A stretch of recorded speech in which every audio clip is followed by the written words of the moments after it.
So this hip impingement is really killing me. I wonder. The good news is that it's on the left side, my left hip, as opposed to my right side, which I had before. And the treatments that I did last time for my right-sided hip impingement worked out. I don't have any pain in my hip anymore, but now it's on my left side. So I'm not 100% sure what I'm just gonna do the same things I did last time, and hopefully that works out. But there has to be some underlying issue. I think it has to do with my warm ups. I don't do enough stretching, I guess, or at least not enough targeted stretching. I'll do like I don't know a lot of static stretches, but I don't do a whole lot for my hip muscles.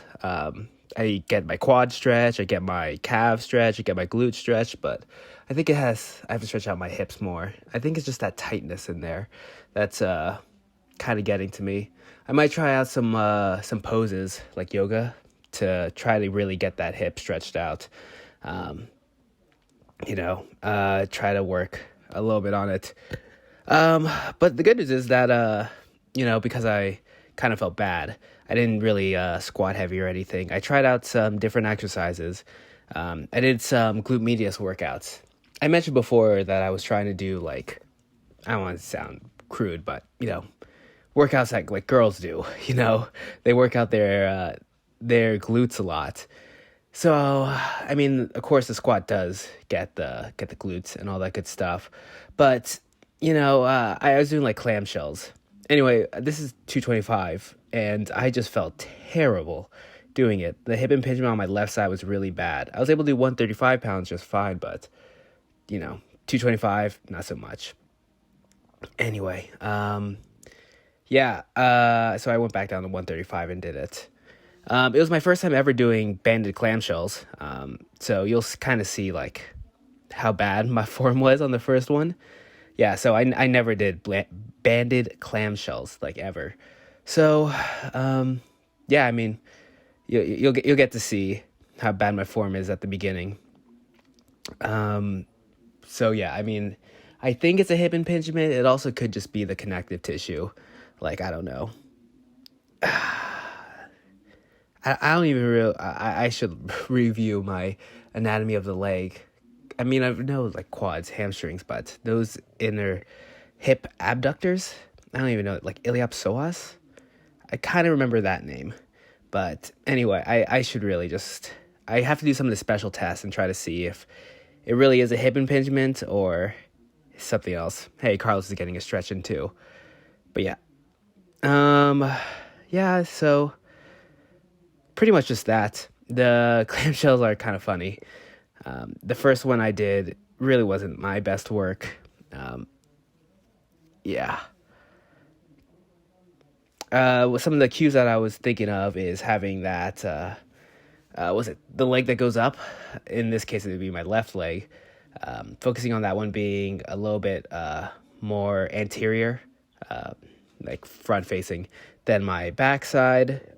Kind of focusing on my plant leg, which the bottom one on the floor.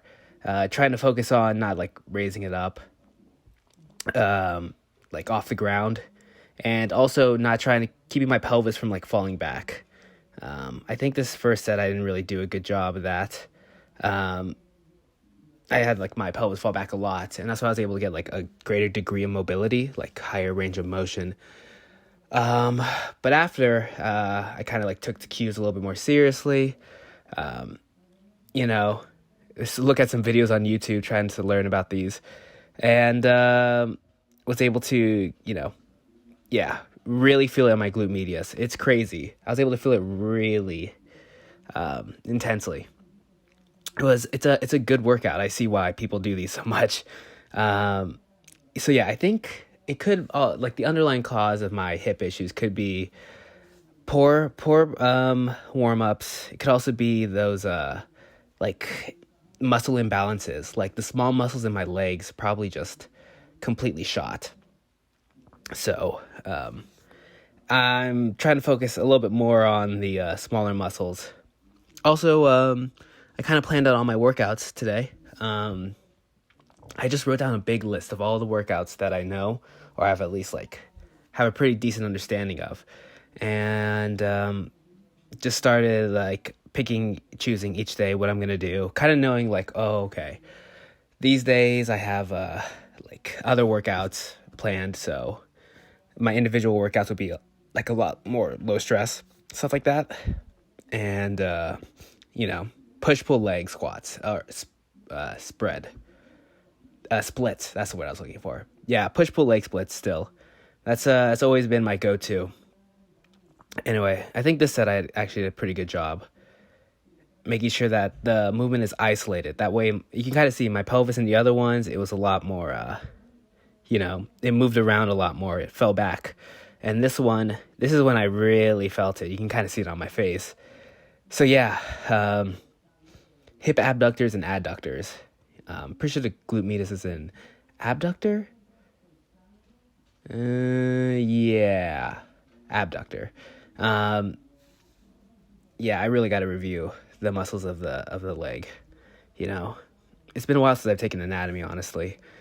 So yeah, it's really that muscle imbalance is pretty apparent. My quads are quite strong, but yeah, compared to like my quads are very strong. My hip muscles are extremely weak, so that could be causing some of the problems in my hip. So of course, whenever I Google like, oh, what should I do about all this hip pain that I have while I'm squatting, they say rest, and rest, change your activities. Yeah, I mean, we'll see. If it persists, I'm gonna have to go to physical therapy, But yeah, I mean, it is kind of sad. I mean, obviously, squatting every day is not the greatest idea. It's like wearing and tearing on my body, unfortunately.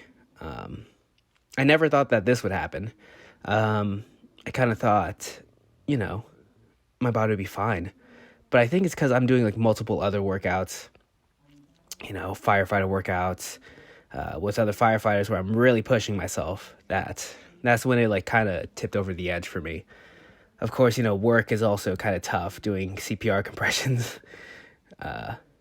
for a long time. It is difficult, but it's not like those firefighter workouts are like high intensity interval trainings, kick your ass. And I think that could be part of the problem. But once I start actually suffering from like overuse injuries, then I'll cross that bridge when I get there. But, I'm just going to keep going until, I just got to push through it. That's always been my, pretty much my idea of doing this.